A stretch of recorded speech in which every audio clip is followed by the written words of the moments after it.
I'm Haley. Welcome to the whole podcast. Thanks for tuning in, and I hope you enjoy the show.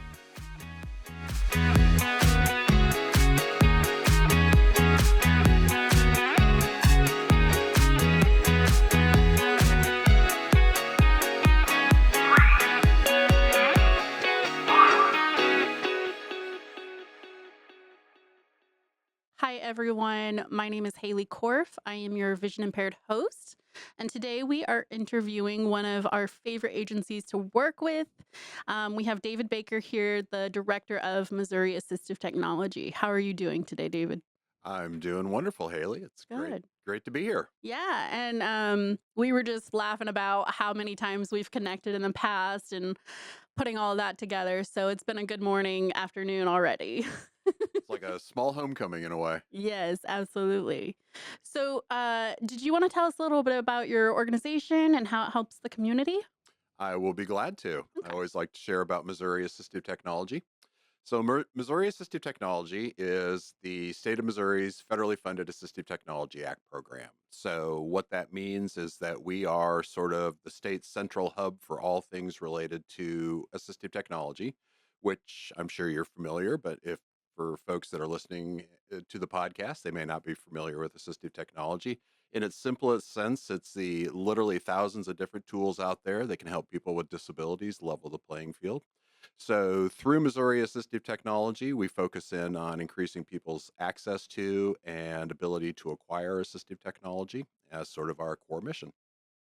Right, and that includes multiple disabilities, not just vision impairment, right? That is correct. We Hmm. serve all ages, all disabilities. We're actually located in the Kansas City area, but we serve the entire state of Missouri. Oh, that's a lot of territory. That is a lot of territory. Oh my goodness. Um, Now I know you guys have that huge science lab, for lack of better terms. Tell me a little bit about that. Yeah. Okay. So the science lab. I'm funny. It's funny you referred to it that way, because there's a great backstory on that, but I'm sure we don't have time for that. So, when you have been in that space that you're referring to, that's actually sort of the hub for our device loan program called ETC. So, but it's also a demonstration showroom so that folks in the Kansas City area who are new to assistive technology or just looking to learn more about what's out there can come in and they can see and they can try and they can contrast devices. But like I said earlier, the other function out of that space is that we offer a very large device loan program. It's a free program. It's available to agencies and school districts and other folks across the state of Missouri so that they can get devices into their hands to determine whether or not they're going to be appropriate before maybe they seek a funding source. Right. And my history with working with the blind community, uh what I found was that sometimes clients and counselors were all like, "Oh, this is the newest thing. You need this," but like ultimately it's the client's choice. Right. But then when you get it in your hands, it's almost too much technology.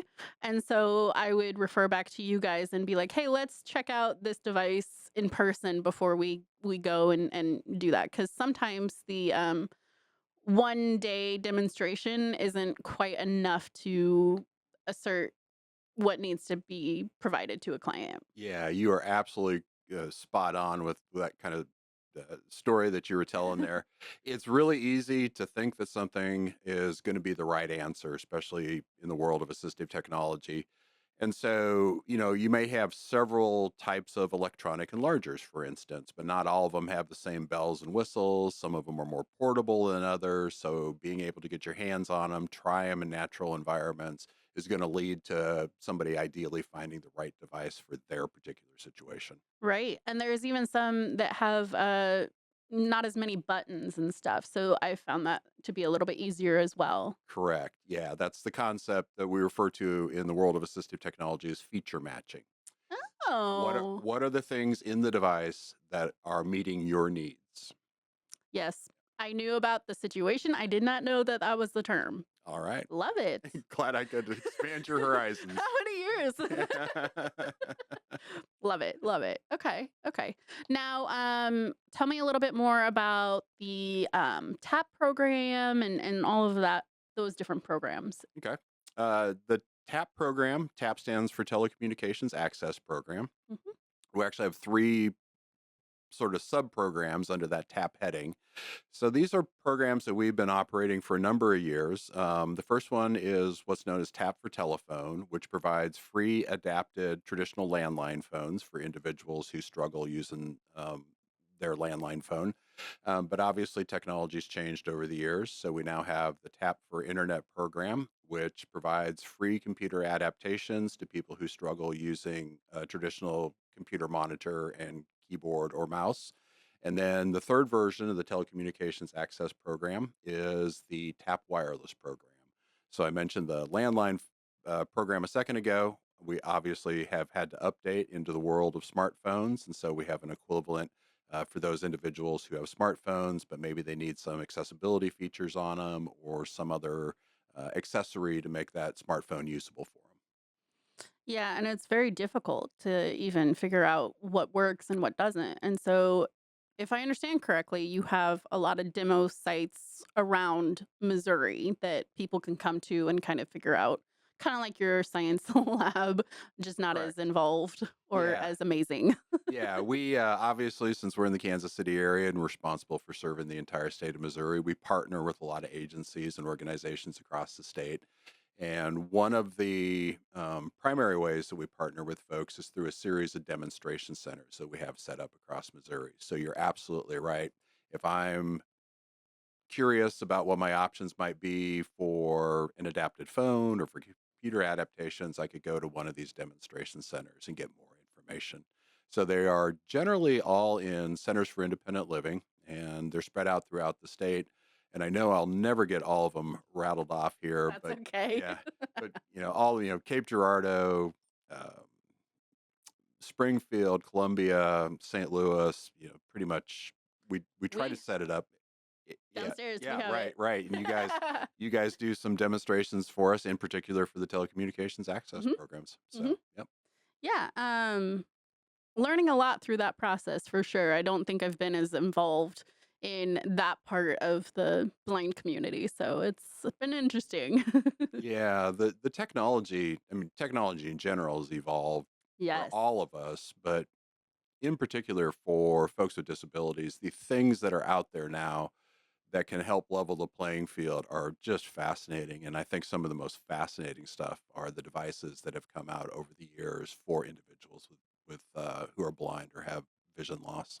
Yeah, I've been tracking some of those. Let's see, the AI glasses are helpful. I got like the first generation for lack of better terms, so I'm excited to see what they're doing now. Um, and then I saw a robot guide dog situation online. I didn't see it in person. Let me Oh, clarify. okay. Isn't that an interesting thought? I That don't is, I don't know how I feel about it yet, but it's an interesting thought. yeah, that is, and that kind of in a way encapsulates the world of assistive technology. There used to be Yeah. this time where there were less devices out there and they were usually created out of necessity, like Mhm. parent of a child with a disability Yes. needed some talking device or something like that.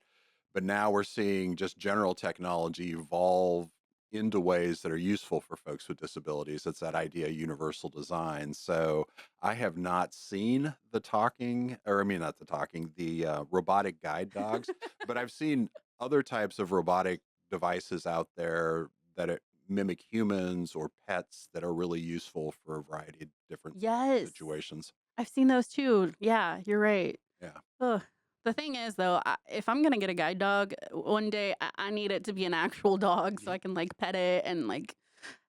Yeah. It would take some getting used to that idea. Yeah. Yeah. Yeah. But I'll have to go check those out. Yes. Yes. I'll see if I can find it again, but I don't know. I don't know how to feel about that one yet, but it's interesting. I will say that. Yes. We'll just go with interesting for the time being. Love Follow it. up with each other later. Yes. Yes. Yes. One thing.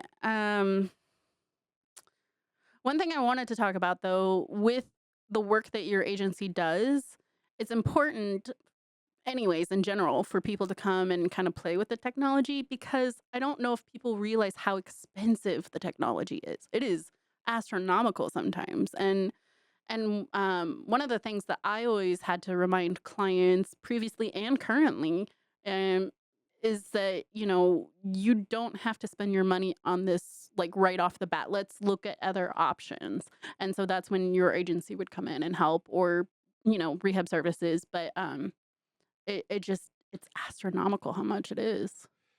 Yeah, sometimes devices can be very expensive. I mean, I'm thinking, well, some of the stuff for folks with who are blind, but some of the devices for children who need help speaking can be really expensive. But overall, it's important to remember that the prices of a lot of assistive technology have come down over the years as Yes. it's kind of been more built on mainstream technology. Mhm. And then we're also seeing devices or accessibility features that are being built into off the shelf technology, like in the iPad and some of our smartphones and some of the other products that are out there. But you're absolutely right in the sense of, again, that's why you want people to go visit demonstration centers and to talk to us about devices that are out there because they can be expensive. People are on fixed budgets and you don't want to get more product than you need. You want to get the best product for your needs. And oftentimes we can help people kind of see what might be most useful and fit within their particular financial situations. Plus, funding sources, I think, overall in Missouri and other parts of the United States are getting better, which, we spend a lot of time helping line people up with funding sources once they've discovered a piece of assistive technology. So that's Yes. another conversation that's always good to have with somebody like ourselves. Yes, absolutely. It is not easy to navigate through all this alone. So I'm super excited that your organization exists and that people have the ability to come out and reach out and talk to you. Yeah, it's and there, like I said earlier, we're what's known as a federal Assistive Technology Act program, and I know that not all your listeners are here in Missouri. So wherever somebody is in the United States, there's an equivalent of Missouri Assistive Technology in your state. Okay, okay. So Good good, to know. Good good, to know. yeah, exactly. Good. Just stick that in the back of your mind. Mhm. Okay. Okay. So let me ask you this. What got you involved in wanting to work with adaptive equipment? Total and complete chance. Oh yeah. So, or yeah, I'm sure there's a better word than chance out there, but I was a student at the University of Iowa, Okay. working towards a PhD, and I woke up one day and decided I didn't want to do that. Didn't have any idea what I wanted to do after that. Ended up in Austin, Texas, was working for a United Cerebral Palsy affiliate down there, and I was introduced to a gentleman early on when I started working at UCP by the name of Carlos. And Carlos was probably in his late 30s, early 40s when I met him. And he communicated when I met him through gestures and utterances. And a lot of times people were just answering for him, regardless if they knew what it was that he really had to say. And I just happened to be there the day that Carlos was introduced to one of the first commercially available speech generating devices, what we often refer to as AAC technology. And Carlos absolutely took off on that thing. It finally gave him a voice after 30, maybe 40 years of not having a voice of his own, and I was absolutely floored. I was like, this is the coolest thing I have ever seen in my life, and it has just led to my continuing to devote my professional career to the world of assistive technology and helping make sure that as much as we can, we have multiple Carlos stories for all people with disabilities who can benefit from technology. That is an amazing story. It's I think about Carlos pretty much every day. Yeah. Yeah, and I lost track of him over the years, but I always think, if I had the chance to cross paths with him again, I would. Well, he'd probably still be talking because he had a lot to say, Yeah. and but I would just thank him for just that moment of being in the right place at the right time, and he was the person that got the device, and it sparked all this other stuff. Mm, that is so interesting how that works out. It is. It is. I understand not always knowing what you want to do when you grow up. And I think part of us, we're always still figuring it out. But Yeah. it's those moments that really help kind of define what you are interested in. Y So, You're exactly correct on that, so, hmm yeah. it's so crazy. Oh my goodness. Okay. So tell me then, how long have you been working in the adaptive world? Ooh. Oh, is that a maybe a I don't okay, let me regroup. um, have you always been working at Missouri Assistive Technology, or was there different organizations that you were interested in at first? the the primary years of my career have been with Missouri Assistive Okay, Technology, and okay. I can actually answer kind of where you were going in the beginning there. With I am approaching 30 years of working with Missouri Assistive Technology. That is amazing. Yeah, yeah, yeah. And not easy. Not easy. Well, yes and no. Okay. In the sense of workplaces are workplaces, and not everything you want to do, Yes. not everything goes the way you want.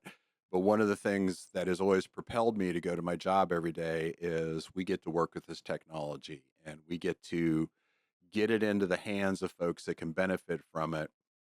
So it's really hard not to have a good day when you can have all these little victories along the way. Yes. Yeah, it'll block out a lot of other bad things that might be going on in the workplace. Oh yeah. No, I often look to the little victories because that's what makes up big victories in the end, Yeah. ultimately. But you're right. It's that one little piece of advice or suggestion that you can give someone and it changes the whole life of that individual in some senses. Right, right. Yeah, And especially if you have the chance to, cross paths with the individual and learn how the device has impacted their lives, or um, maybe they share a story down the road of what happened, or we work a lot with school districts around the state of Missouri, mhm. and occasionally educators will just share how a device that we've gotten for a school age student has been impacting that student and helping them access the educational curriculum and achieve with their non-disabled peers. Yeah, yeah. Um so is there a specific case that you can think of that elaborates a little bit more on that just for people who don't understand how you're connected to different schools and stuff? Yeah. Okay. So the hardest thing about answering that question is trying to figure out which one or I one or two know. stories I would share. Um, let's start with a school district one where not too long ago, we have a program that is geared towards school districts as a funding source. It's called the Assistive Technology Reimbursement Program. Okay. And so for students that have assistive technology in their IEP or the individual education plan, we can help the school district purchase the device after they've done a device trial. So, but long story short, I had a school district here who, not too long ago, had shared with me that they had taken advantage of the ATR program, and they had purchased for several students who did not have intelligible speech augmentative communication devices. So those students all now have a voice. And the things that the educator was telling me that really sparked my memory of this story was how now each one of those students is integrated with their non-disabled peers, sitting in general education classrooms, so they're more engaged, they're actually participating because they now have a voice. And then at the very end she said, and they just all smile every day when they come in. And I was like, that's great, that's the best part. You've got all these really useful things these kids are doing, but just the fact these kids are now smiling, and they're more engaged, and when they're at school, I just thought was fabulous. And those are the things you like. And then we've also been partnering with a couple of organizations around the state of Missouri to provide technology for caregivers of people who have memory loss. So, Yes. and this is the aging and the need for assistive technology is a big issue coming down the pike for all of us, since assistive technology really is part of the lifespan for all of us in this day and age. Mhm. Mhm. But it's very, very stressful to be a caregiver, especially if that person has memory loss and they have a tendency, not to remember things or to wander, lots of sort of things that are concerning if you're a caregiver, if you're taking somebody care of somebody in with that situation. But a couple of folks have reached out after we've provided equipment to them who have shared with me how much more peace of mind, how much easier it is for them to do their caregiving responsibilities, how they've, through the use of technologies, also increased the independence of the person who is accessing or that is living in the home. And so all those things are really what we want to see when we put technology into the hands of folks. How is it improving their overall quality of life? Right. Yeah, and it's very much needed. I will say that I've noticed quite a bit with even family members who are struggling to remember a conversation that took place 5 minutes ago sometimes. Yeah, It's a very delicate line because you want to have technology that they can function with, but also provide exactly what they need, and sometimes that could change what they need day to day. So right. it's a very fine line, but it's absolutely needed. It is. It is indeed. And like I said a second ago, when I got into this line of work, we were a lot of times when we were thinking about technology, we're doing it on sort of a one-off basis. Here's the problem that the individual has or the barrier they're facing. So let's find a piece of technology to help them address that barrier. Mhm, But as we age as a population, as people with disabilities expect more in their lives, then technology becomes even more important. mhm. And so again, like I said a second ago, it's part of the lifespan for all of us. I don't know if this statistic is 100% accurate. Somebody put it that told me this years ago that only 15% of folks with disabilities are born with a disability. 85% of them of folks with disabilities will acquire it over the lifespan. So that just means that I may not need technology today. It may just make things easier for me, but I very well may, due to aging or something else, develop a disability at some point in my life, and then technology will help make something possible for me. So Right. yeah, Yeah, that's one way to think about it. Hmm. it's good stuff. It is. That leads to a whole bigger conversation about the world and if technology will exist or be able to, there's a whole lot of conversation there. Right. Yeah. And I think all of us that work at all with folks with disabilities, we all dream of the day of universal design. Yes. And we can make technology a key part of the world of universal design. So it Mhm. benefits all of us. And we don't even necessarily know that it's technology or that it's assistive technology. Right, right. Oh, I look forward to what advances we can make with that. Dream it every day. Yep, yep. I'll be like, "Hey, what are you guys working on?" So, Oh my goodness. Well, I know that when I work with your agency on different levels, I am always saying, "I learned something new today." And so I'm so excited that you're here to be able to share some of these things because there's certain ways for us to explain it as people who are helping, but I really like hearing the information from you and your staff so that people really truly understand. You know what I mean? yeah. No, yeah. And, you know, I think an important message to share with people, a couple of messages. And Yeah. the first one is, it takes all of us working together to help make this world a better place. And so, when individuals like yourself or folks that are working at independent living centers or in school districts or just members of the community, you don't need to know everything about assistive technology. What you need to know is that there are devices and there are organizations out there that can help you explore this world of assistive technology. And that is exactly what we do. Yes. Yes. And I do remind myself of that all the time because as someone who deals with the blind community still, the expectation is, oh, Haley should know these things. And I know Yeah. quite a bit, but it's a small bit in the grand scheme of stuff. And I will never say I know all the information because I don't. And so I rely Yeah. heavily on your organization Yeah. because you're right. You guys have the tools to have people explore with their hands and their hearing if needed. So, Yeah. but And even within our organization, we deal with the stuff day in, day out, but there are folks on our staff that have areas of expertise. And every day I'm learning something from them, or yeah. when I'm out just looking around on the internet for information. I mean, this stuff just changes and evolves so fast. And so you can't reasonably think you can stay on top of it. So that's why you have conversations. That's why you access organizations like Missouri Assistive Technology. Absolutely, absolutely. You guys are are the first people I call when I'm like, "I don't know what I'm doing." Yeah. So that's that, a lot of our calls start that way. I have this person, I have this situation, Yes. I'm encountering this barrier. That's okay. Yep, It's a starting point. yep, yep. So, I appreciate it. Thank you. Yeah, Oh, man. So, I guess let's see here. Would you be okay if we took a quick break and just maybe restroom break or get some more coffee or whatever you need? absolutely. Okay, Let's do all it. right. We will be right back, everyone. Thank you. Living with a disability can feel isolating, but it doesn't have to. At The Whole Person, peer support groups bring people together who truly understand. The Whole Person provides a variety of peer support groups. Brain injury group, share experiences and navigate life after your injury. Mental health group, connect with others managing anxiety, depression, and other mental health challenges.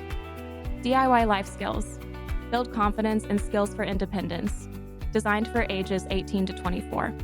In addition to these, we offer specific groups for spinal cord injuries, blindness and low vision, and deaf and hard of hearing. Whatever your journey, you're not alone.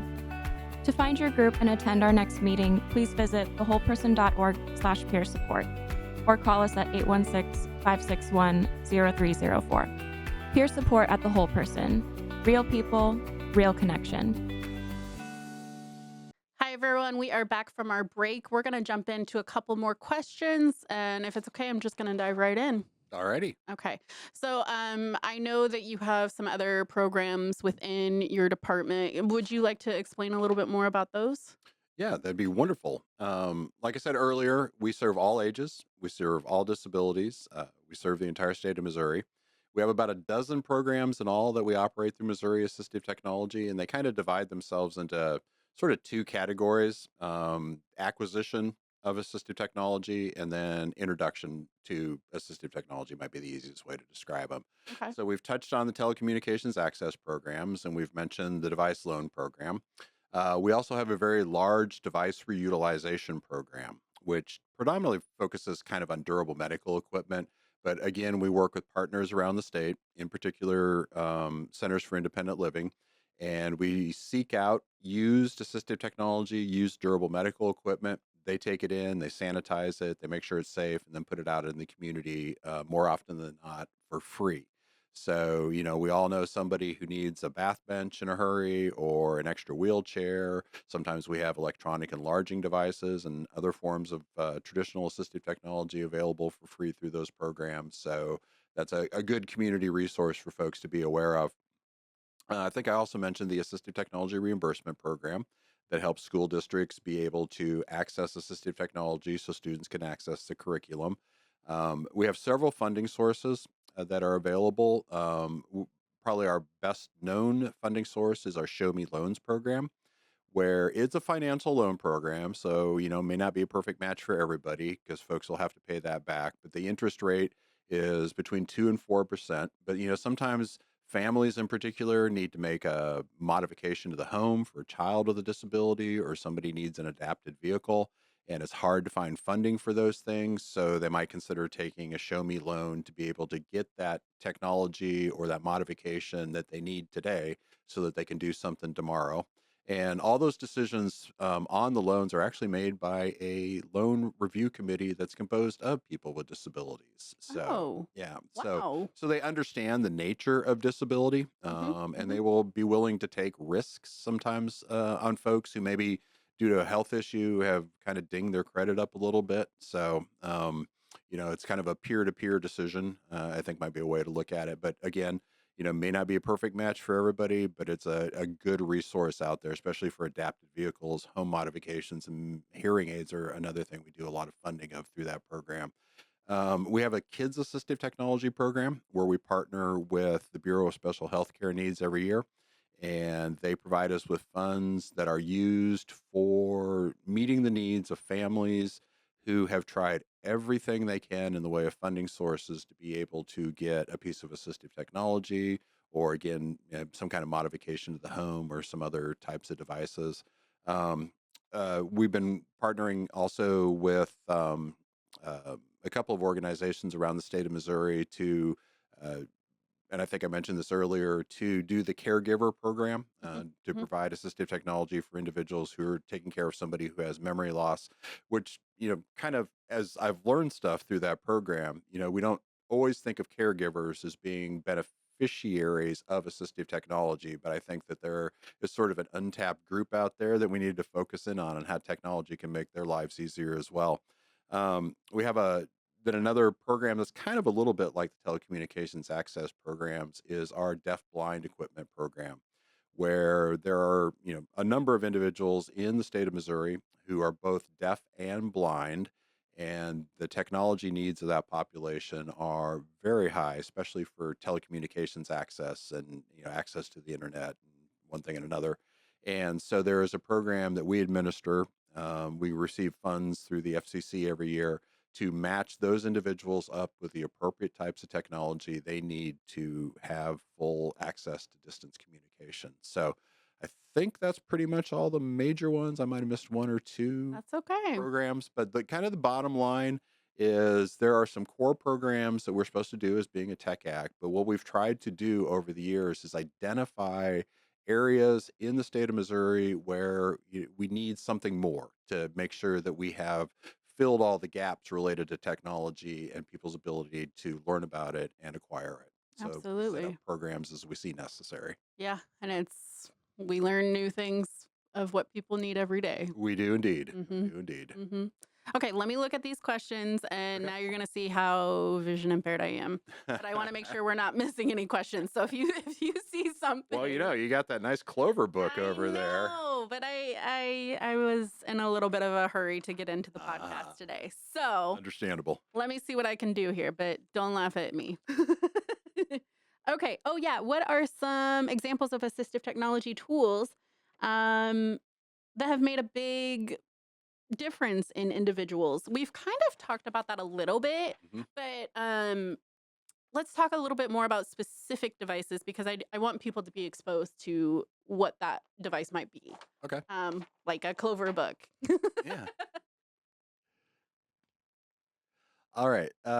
So this is one of those questions I kind of like narrow down because I would be just like listing things all day long because of Yeah. the stuff I've gotten super excited about over the years. I think maybe one of the most impactful technology devices that's been out there now for probably like 20 years, if not a little bit longer, are the screen readers and the electronic enlarging or in the screen magnification software program. Because the screen reader essentially, and I'm sure there are people that'll correct my definition, but not being a screen reader user, I've got a simplified definition.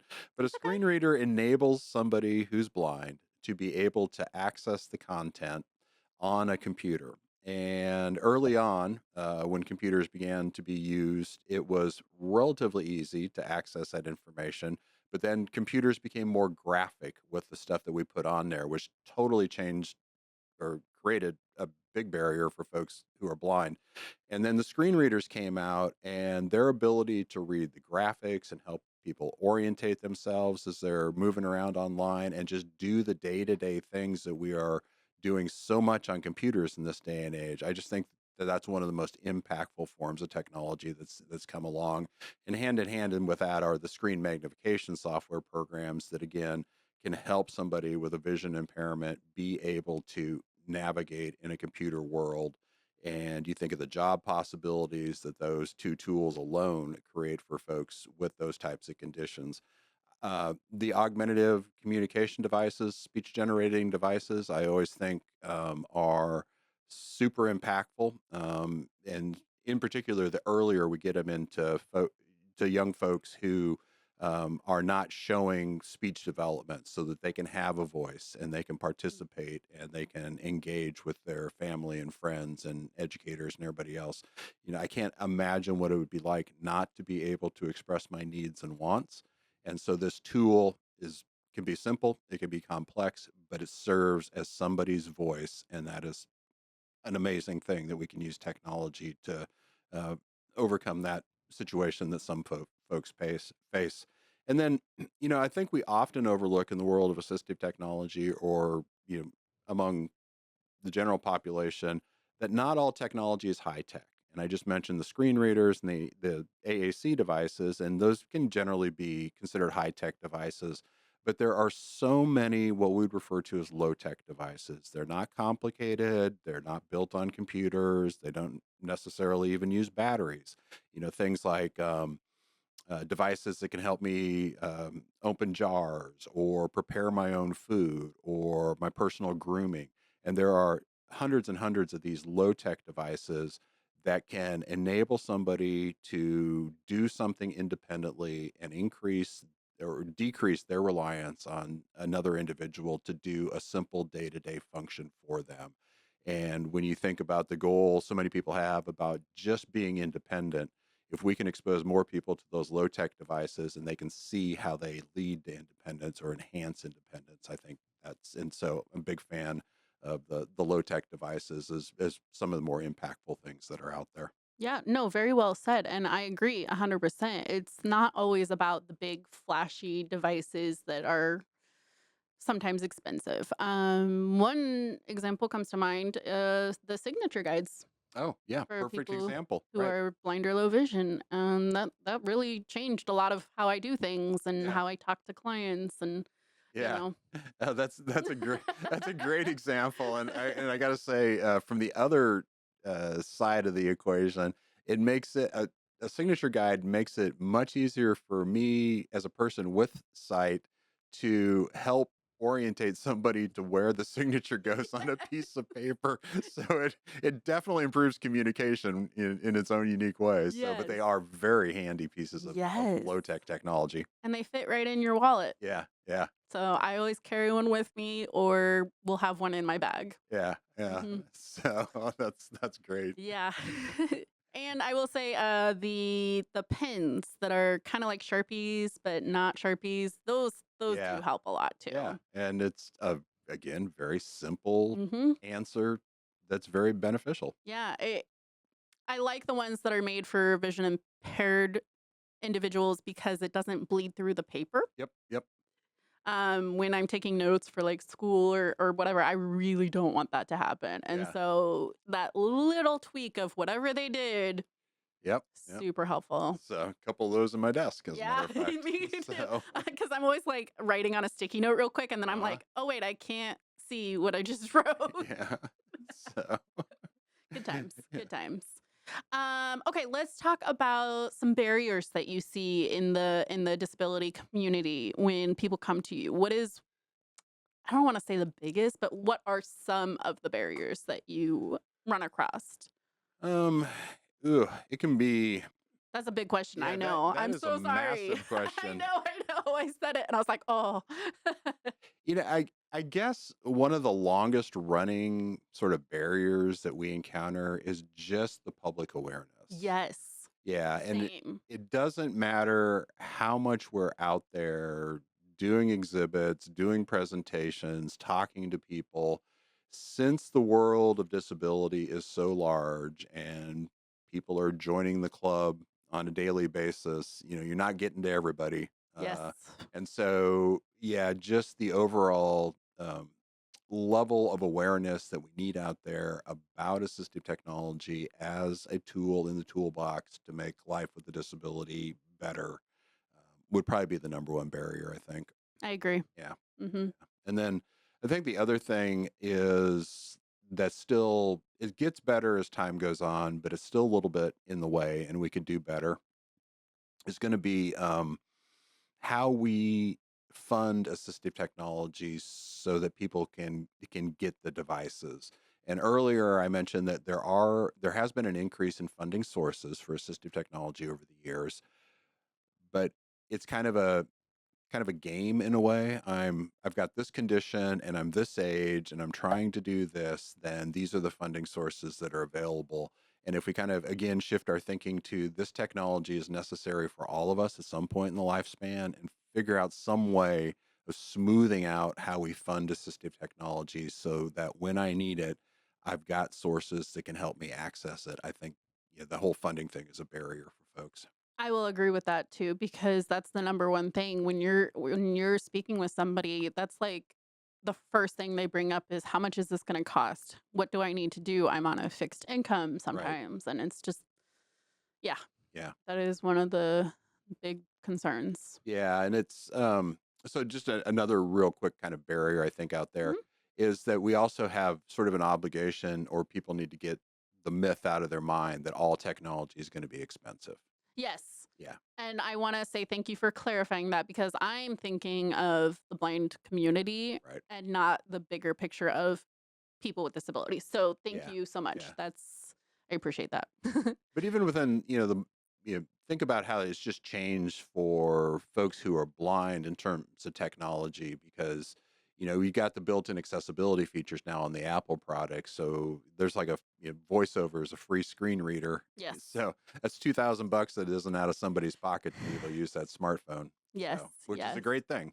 It is. I have a love-hate relationship with voiceover. I hear you there. Yeah. Yeah. It's great when you can have emotions about Yes. technology. I love it. Yes. I hate it. Yes. I am forcing myself to learn it a little bit more so I can help individuals through it. But I Right. am by Right. no means an expert. Yeah, So I hear you love hate. there. Love hate. Yeah. Just depends on the day and how well it's going when you're Yeah. using it. Yeah. Yeah. Oh man. Oh. Okay. Is there any other questions that you're thinking of that I missed? I want to make sure that we're getting all the information out there in the community as best as we can. Let's see here. Oh, yeah. Okay. From your perspective, how has digital accessibility in Missouri evolved in recent years and where is still work to be done? Okay. So we've kind of talked about that a little bit, but what would you say is evolving the fastest in a positive way, negative way? I mean, this is an open conversation, no judgments. Yeah. That's a tough one too, huh? That is so the whole issue of the whole issue of digital accessibility goes hand in hand with the world of assistive technology. And generally when we're talking about digital accessibility, we're talking about the accessibility of websites, of PowerPoints that somebody might send us, of a Word document that I'm Mhm. sharing with somebody, of the PDFs that an organization has up on their website. Mhm. Mhm. And it is something that we should have there have always been people that have paid attention to it and worked to make all digital content accessible, or as accessible as they could at that point in time. And there's been a lot of evolution, in particular in the last few years. People have become more aware of the need for accessibility in our digital world. There was a little bit of a carrot or a little bit of a stick out there with uh, some federal legislation to encourage folks to get Yes. get on board. And so things are getting better, but we still have too many websites, too many PDFs that are inaccessible, Agreed. that are hiding out on somebody's website. Agreed. And so I think from a public sector point of view, governments, school districts, nonprofit organizations, I think accessibility has gotten much better. Unfortunately, we probably have too many businesses out there that haven't gotten on the bandwagon and realize that if they aren't making their website accessible, they're cutting off their nose to spite their face, because those are customers that aren't accessing their services. Right. And it could be the exact service that they need to Exactly. not fix, that's not the appropriate word, but assist in their daily lives or something at work. Right. Mhm. Yeah. And it's, all of us, I think, have to realize that it is just good common sense to build things accessible from the very beginning. And Yes. that's most true, I think, in the digital space, because you have no idea who that person is that's accessing your website, or sitting in the audience while you're giving a presentation, or reading that document that you put together and sent out to folks. And so just assume, and it's really not that hard to make things accessible. People just need to spend the time to understand, how do I make this PowerPoint accessible? How do we make our website accessible? And then once you just kind of start incorporating that into your day to day practice, everybody benefits. Yes, everybody benefits from a certain accommodation. You just never know who. And that is very correct. I think that people should start from the beginning and include the accommodations. But Hmm. the thing is, I always tell people if they're struggling with an organization to speak up for themselves. Not even an organization. Maybe a restaurant doesn't have braille menus and that's your primary mode of communication. Speak up and Right. advocate. And so that's where I think the conversation should start is from the people with the disabilities and then trickle on to other organizations. Right. Yeah. No, I totally agree with you on that, because the disability community can bring to other people's awareness things that they may not have been aware of. And Yes. a lot of times, and I've seen folks do this with websites they've come across that are inaccessible, just be friendly and start the conversation. Yes. And a lot of times the person on the other end will probably be like, oh my gosh, I had no idea. Exactly. Thank you for pointing this out. Do you have suggestions of how we can fix this? Yeah, And and then the people come to you, and I'll be like, "Hey, right, right, go speak to Missouri Assistive Technology." right. No, Yeah, I think there are some tools out there to help, yeah, some quick tools, like, for color contrast, I think, yep. and some other stuff, but, There yeah. Yeah, there are, and just a shameless plug, we have a lot of information on those tools on our website. Yes, I love that. Okay, I'm gonna research it on the website and provide as much as I can, but, oh, that's so great. So what do you think would be the first step for somebody who maybe didn't know about your organization? What's the first step for people to reach out? First step is simply to contact us. Mhm. You can contact us. We have a general email that's info at, oh my gosh, That's okay. I do this I'm every asking you. time. I'm so sorry. So let me start answering that again. Um, so it's super easy. Okay, so the first thing that I tell people a lot of times about contacting us is don't have any self-doubt about it. Right. Just pick up the phone, just email us. And if they want to email us, the best email to get uh sort of on our radar screen is our info at mo-at.org email. So that's a general information mailbox. I actually see those. A couple other people in the office see it. And so there are no silly questions. Just reach out to us, and then the right person on staff will get forward to that email and follow up to kind of start the conversation around assistive technology, funding sources, device information, whatever it is the individual um, is interested in. You can also call us. We have a toll-free line, 800-647-8557. And same thing there, just whoever answers the phone, just kind of lay it out and they will triage it to the correct person. And then probably the third best resource is just to go to our website and learn more. All the programs that we offer are spelled out there. Applications, if it's a program you need to apply for, or give us additional information before we can match you up with the program. All that stuff's there. We have resources, just like I mentioned a second ago, with the digital accessibility resources that are on our website to help people understand what they need to do and how to do it. And then we link out to a national sort of overview about devices and assistive technology. There's a national website out there. And so if you're new, you don't know necessarily what's going to be the area of assistive technology most effective for you, then that's a great way of just kind of at your own pace reading through the world of assistive technology and going, oh my gosh, this is my condition. And it sounds like this device here might be useful to help me address this situation. Right. Yeah. Because sometimes you don't know what is going to help you, but just having an open Right. conversation. Yeah. And again, I can't say that enough. We're not born with this framework of understanding of the world of assistive technology. So you just got to jump in. You Keep an put open mind. put your toe in and just reach out, and we will do everything we can to match somebody up with maybe a program we have, introduce a funding source to them, tell them what a local resource is in their community. That's our job. Yeah. No, I love that. I love that you're so open to just hearing all the random people's hey, this is my situation cuz that's really honestly how it starts It does. and that's sometimes the best information that you get. Yeah, yeah, So, yeah. love it. Okay, well, we will put all of your information on the screen and by we I mean the producer Andrew because he does great work. But we'll have that available for people to click on through the link and I think usually when I talk to people, I'm always talking like, "Hey, go to Missouri Assistive Technology." So, we'll get your information out there as best as we can. Okay. That would be fabulous. Cool. Well, that's really all the questions I know to ask. Do you have anything else that you would like, or what would you want to say to somebody who was calling in first time? Don't be scared. Somebody calling in for the first time for the world of assistive technology is simple. Just be yourself. Yeah. Yeah. Yeah. What do you need help with? Yeah. Yeah. Just keep an open mind. Yep. Yep. Yep. Yep. Love it. Okay. Well, that's really all I got. All right. Okay. It was Well, fabulous. thank you so much for speaking with me today and dealing with my energy level because I feel like I'm bouncing off the walls because I'm so excited to talk to you, but also caffeine. Yeah. So thank you So, so much. I love talking about assistive technology.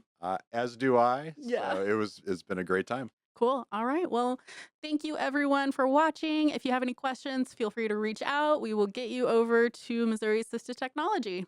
Thank you. Hi, everyone. My name is Haley Korf. I am the vision impaired host for the whole podcast. If you want to like and subscribe, that would be most helpful. We would love it. We just want to get our information out to the community so we can provide support to anyone who needs it. If you want to take a look at our calendar, we do have that on our website. That will show all the peer support groups that we offer. You are more than welcome to give us a call too. We would be more than happy to answer any questions, but it is all listed on the calendar. Take a look at it, enjoy our new website, and thank you so much for tuning in.